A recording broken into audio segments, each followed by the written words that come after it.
আসসালামু আলাইকুম। খাস জবানে আজকে একটা খুব গুরুত্বপূর্ণ বিষয় নিয়ে কথা বলবো। বিষয়টা আপনারা যদি একটু মনোযোগ দিয়ে শোনার চেষ্টা করেন তাহলে আপনারাও উপলব্ধি করতে পারবেন যে কোন বিষয়টি নিয়ে কথা বলছি। শুরুতেই আমি আপনাদেরকে একটা উদাহরণ দিচ্ছি, হ্যাঁ?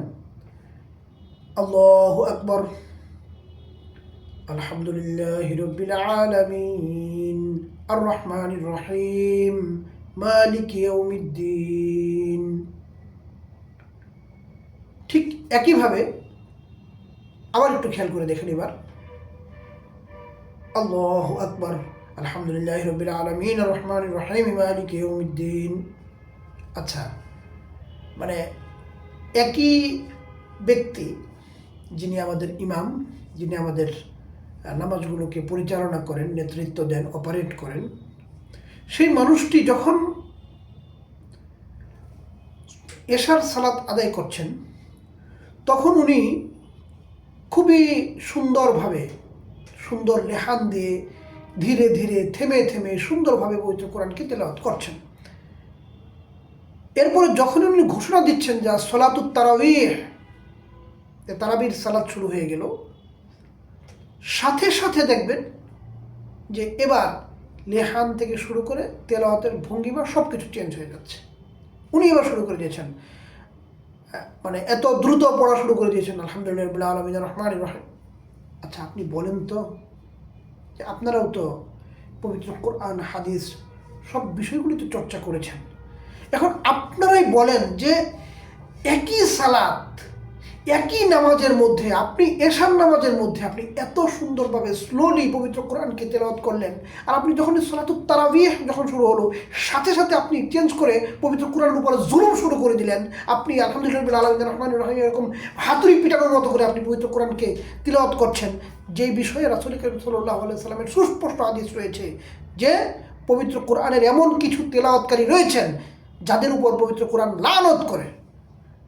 আমার তো মনে হয় যে পবিত্র কোরআন যদি অস্তিত্ববান কোনো জিনিস হতো, মানে যদি কোনো প্রাণীর মতো কিছু হতো, তাহলে তো পবিত্র কোরআন এসে আপনাদেরকে আক্রমণ করতো, আপনাদেরকে ছেড়ে ফুড়ে তছনছ করে দিত যে আপনারা কি করছেন পবিত্র কোরআনের সাথে। আলহামদুলিল্লাহ রাব্বিল আলামিন, আর রহমানির রহিম, ইয়া আইয়ুহাল্লাযীনা আমানু লা তাত্তাখিযু, মানে এটা কি কি এটা? মানে কেন তারাবির জন্য আপনাকে কে বলেছে আপনাকে এই এই এই এই অনাচার আপনাকে করতে হবে?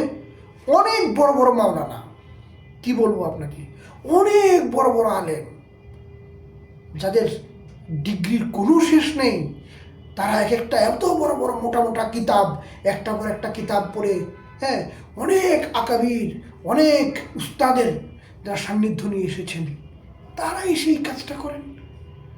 জুমার মিম্বারে বসে কত সুন্দর ফাতোয়া দেন, কত সুন্দর মাসাইল আমাদেরকে শোনান, কত সুন্দর আমাদেরকে নসিহত করেন। সেই মানুষগুলো ইমামতির কাতারে দাঁড়িয়ে যখন সলাতুল ওয়েতের, যখন সলাতুল ইশা পড়েন, তখন তারা এভাবে তেলাওয়াত করেন।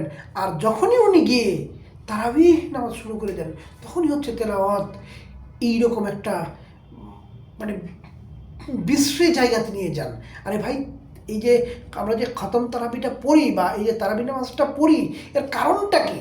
এর কারণটাই তো হচ্ছে যে কিয়াম করে আমি দাঁড়িয়ে থেকে পবিত্র কোরআনের সাথে আমার আত্মাকে আমি একীভূত করে ফেলবো, এক আত্মা দিয়ে আমি পবিত্র কোরআন তেলাওয়াতটাকে উপভোগ করব। সেইখানে এসে যদি এইরকমভাবে পবিত্র কোরআনের উপর অত্যাচার করা হয়, তাহলে আপনি কোন মুখ নিয়ে মহান আল্লাহ রাব্বুল আলামিনের সামনে পবিত্র কিয়ামতের দিন দাঁড়াবেন? তারাবি তো আপনার উপর ফরজ করা হয় নাই, এটা আপনাকে 20 রাকাত পড়তেই হবে বাধ্যতামূলক তো কোনোভাবেই করা হয় নাই। এটা সুন্নাত, সুন্নাতে মুআক্কাদা, ফরজ তো না। 1,00,000 কোটি সুন্নত একত্রিত হয়েছে, তো ফরজের সমান হবে না? তো ফরজ তো না। তো যেটা আপনি সুন্নত হিসেবে আদায় করছেন, যেটা আপনি ঐচ্ছিক ইবাদত হিসেবে আদায় করছেন, মহান আল্লাহ রাব্বুল আলামিনকে রাজি খুশি করার জন্য আপনি করছেন, তো সেইখানে গিয়ে মহান আল্লাহ রাব্বুল আলামিনের যেই কালাম, সেই কালামের উপর আপনি এরকম জঘন্য অত্যাচার করবেন? অনেকে বলে থাকেন যে এটা এই যে মসজিদের যারা কমিটির যারা আছেন তাদের পক্ষ থেকে নাকি আপত্তির কারণে এটা করা হয়ে থাকে, কিন্তু ভাই দুঃখজনক, মানে কঠিন এবং নির্মোহ সত্য হলো এই সিস্টেমটা জারি করেছেন আমাদের আলেম সমাজ। তারাই এই সিস্টেমটা জারি করে তারাই বুঝিয়ে দিয়েছেন সে কমিটিকে যে না, তারাবি মানে হচ্ছে এটা সলাতুত তাড়াতাড়ি, মানে যেইটা তাড়াতাড়ি পড়া হয়, রুকু সিজদা সব কিছু তাড়াতাড়ি করা হবে, তিলাওয়াত তাড়াতাড়ি করা হবে, ওইটা হচ্ছে সলাতুত তারাবি। আপনারাই তো সেটা বুঝিয়েছেন। এই ট্র্যাডিশনটা কিন্তু সম্পূর্ণরূপে আমাদের আলেম সমাজের একটা অংশ চালু করেছেন এই ট্র্যাডিশনটা। যার কারণে পরবর্তীতে এই বিষয়টিতে অভ্যস্ত হয়ে গিয়েছেন হচ্ছে মসজিদ কমিটির তারা তখন বলেছেন যে না, তারাবি মানে হচ্ছে এটা তাড়াতাড়ি পড়তে হবে। হ্যাঁ, এবং এটা খতম তারাবি মানে হচ্ছে যে পবিত্র কোরআনকে খতম করা না, মনে হয় যে পবিত্র কোরআনকে এখানে খতম করে দেওয়া হয়। খতম পবিত্র কোরআন আজকে যা যেমনি ইচ্ছা যেভাবে ইচ্ছা এভাবে তেলাওয়াত করবো, যা খুশি তা করবো করে পবিত্র কোরআনকে যেভাবে ইচ্ছে এভাবে পড়বো। হ্যাঁ, আরে ভাই হ্যাঁ, পবিত্র কোরআন তেলাওয়াতের একটা পদ্ধতি আছে হচ্ছে হদর, কিন্তু আপনি যেটা তারাবিহ যেটা পড়তে যাচ্ছেন, কিয়ামুল লাইল যেটা করতে যাচ্ছেন, আপনি কিয়াম যেটা করতে যাচ্ছেন, সেখানে তো আল্লাহ রাব্বুল আলামিন সুস্পষ্টভাবে বলেছেন ওয়ারাত্তিল কুরআন তারতিলা, এখানে তো তারতিল সহ পড়তে হবে। এখানে তো আপনি হদর পড়ার আর হদর যেটা সেটাও কিন্তু এই জঘন্য যে পড়া যেটা, হ্যাঁ আল্লাযীনা আমানু লা ইউমিনুনা বিল্লাহি, না, এটা কিন্তু হদর না, এটা হদরের চাইতেও নিম্ন স্তরের তেলাওয়াত। হদরটাও অন্তত পক্ষে যেখানে মাদ, গুন্না, ইজহার, ইদগাম প্রতিটা মাখরাজ পুঙ্খানুপুঙ্খভাবে উচ্চারিত হবে, যেখানে তিলাওয়াতটা সহ আমি সেটার অর্থ উপলব্ধি করতে পারবো, বুঝতে পারবো। সেটার সবচেয়ে যেই দ্রুত পদ্ধতি সেইটাই হচ্ছে হদর। সেই হদর আমাদের দেশে কোথাও হয় না। যেটা হয় আমাদের দেশে এটা মোটেও হদর না, মোটেও এটা হদর না, হদর তেলাওয়াত না, এইটা হচ্ছে খতম তেলাওয়াত। এই জন্য আমাদের দেশে দুইটা জিনিস আমাদের মাওলানা কামালউদ্দিন সাইয়্যিদ জাফর হুজুর বলতেন যে আমাদের দেশে হয় খতম তারাবি, মানে তারাবিকে খতম করে দেওয়া হয়, আর আরেকটা হয় হচ্ছে সূরা তারাবি। তো সূরা তারাবি মানে হচ্ছে যে ছোটো ছোটো সূরা দিয়ে যেটা পড়া হয় বা পবিত্র কোরআনের মানে সূরা দিয়ে পড়া হয় যেটা, সেটাও কিন্তু আমাদের দেশে হয় হচ্ছে সূরা তারাবি, মানে সূরা মানে দ্রুত তারাবি। আর সলাতুত তারাবিকে আমরা একদম সলাতুত তাড়াতাড়িতে নিয়ে গেছি। এইটা যেন কোনোভাবেই না হয়। আমি আপনাদের কাছে আজকে উদাহরণস্বরূপ আমি একটি তেলাওয়াত আপনাদেরকে শোনাবো অনুষ্ঠানের শেষে। সেটা শুনে অন্তত পক্ষে আপনারা দেখবেন যে কতটা কতটা মায়া এবং দরদ দিয়ে এই তেলাওয়াতটুকু করা হয় পবিত্র কোরআনের। পবিত্র কোরআনকে দয়া করে উপলব্ধি করতে শিখুন, এটাকে আত্মার সাথে, নিজের আত্মার সাথে মিলিয়ে নিতে শিখুন।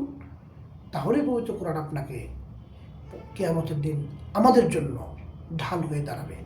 আর না হয় হ্যাঁ, পবিত্র কোরআনের উপর এই অত্যাচার করে, এই অনাচার করে আপনি যত বড় মাওলানা হন কিনা, আপনি জুমার নামাজে বসে যত বড় বড় ফতোয়া দেন কিনা, যত বড় বড় এখানে বসে আপনি এখানে বসে যত নসিহত করেন কিনা, পবিত্র কোরআন আপনাকে বাঁচাতে তো আসবেই না, উল্টো পবিত্র কিয়ামতের দিন আমাদেরকে পবিত্র কোরআনকে যদি সেদিন মানে আকৃতি দিয়ে দেওয়া হয়, জীবন দিয়ে দেওয়া হয়, তাহলে আমাদেরকে চাপড়াবে আর কি, যে লাঠি নিয়ে আমাদেরকে পিটিয়ে তক্তা করে ফেলবে।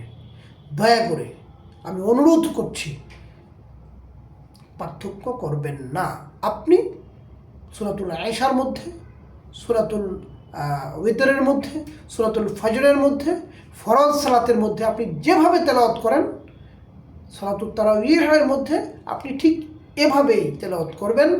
সেটাকে আপনি হদর পর্যায়ে নিয়ে আসার জন্য হয়তো সামান্য কিছু 19-20 করতে পারেন, কিন্তু কোনোভাবেই পবিত্র কোরআনকে এই রকম অবমাননা বা অপমানজনক তিলাওয়াত কোনোভাবেই করা যাবে না। মহান আল্লাহ রাব্বুল আলামিন আমাদেরকে এই রমজান উপলক্ষে আমাদের সকল ভুল ত্রুটি থেকে সংশোধন করে নিজেদেরকে সংশোধিত করার তৌফিক দান করুন। আল্লাহুম্মা ইন্নাকা আফুউন তুহিব্বুল আফওয়া ফাআফু আন্নী ইয়া কারীম। আল্লাহুম্মা ইন্নাকা আফুউন তুহিব্বুল আফওয়া ফাআফু আন্না ইয়া কারীম। গায়রিল মাগদুবি আলাইহিম ওয়ালাদ-দাল্লিন।